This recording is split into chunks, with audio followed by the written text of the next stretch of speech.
څوک چې کنزل کوي دغه سړی په دې کنزل باندې منافق شو. ملری کورونای مینه دې مې نکړه مینات دې وکړه او نتیجه کې ولیکل چې دا دې څومره ورخطا کیږي. د پیغمبر په لابراتوار کې موږ تاسو ثابت شو چې به منافقان جوړیږي، خو هغه انسانان چې کنزل کوي آیا موږ تاسو دا ناس انسانان کنزل کوو کنه کوو؟ ولا تنابزوا بالالقاب. د پحشان ځان ساتو کنه ساتو. په کوم شی باندې چې رب العالمین خپه کیږي هغه وړاندې کیږو کنه وړاندې کیږو. چې په کوم شی باندې موږ له امر کړی دی هغه لا تړلې کنه مو تړلې. کله چې موږ نه ګناه شو استغفر الله مې ویلې ده کوم نه دی ویلې.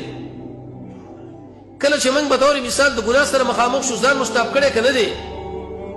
کله چې موږ نه نیکی وشو پاغه متشکر او شکر استلې ده کنه دی استلې. او کله چې د نور مسلمانانو سره مخامخ شو هغه مهم ګڼلې کوم نه دی ګڼلې. د رب العالمین سره زموږ استاد هغه ژوند په کوم ترتیب باندې دی؟ د طاغوت نه موږ ځان ساتلې کوم نه دی ساتلې؟ د رب العالمین سره محبت شته کې نشته دی؟ د الله بندګین په وفاداری سره کړي کوم نه دا کړي؟ د خپل ځان لپاره چې کوم شی غواړو د بل مسلمان لپاره موږ غوښتي کوم نه دی غوښتي؟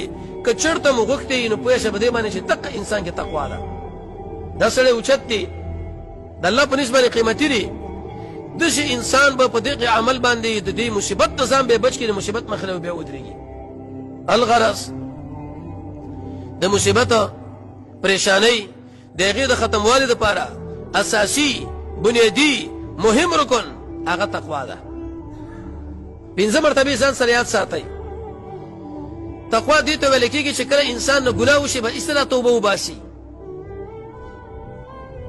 تقوا دې ته ویل کېږي چې یو سړی کافر ایسته په اسلام کې را داخل شي. تقوا دې ته ویل کېږي چې اشتباهي شیانو سره مخامخ شي د استاپ والي. تقوا دې ته ویل شي چې په دنیا کې زاهد شي. او تقوا دې ته ویل کېږي چې دا خپل زړه فقط او فقط رب العالمین له متوجه کې او بل چاله نه. الله عز وجل قرآن کې فرمایي ومن يتق الله، څوک چې د رب العالمین نه یریږي، منی ذکر کې نارینه ده که زنانه، عربي دی که عجمي، عالم دی که امي دی، کشر دی که مشر دی، تعلیم والا دی که غیر تعلیم والا.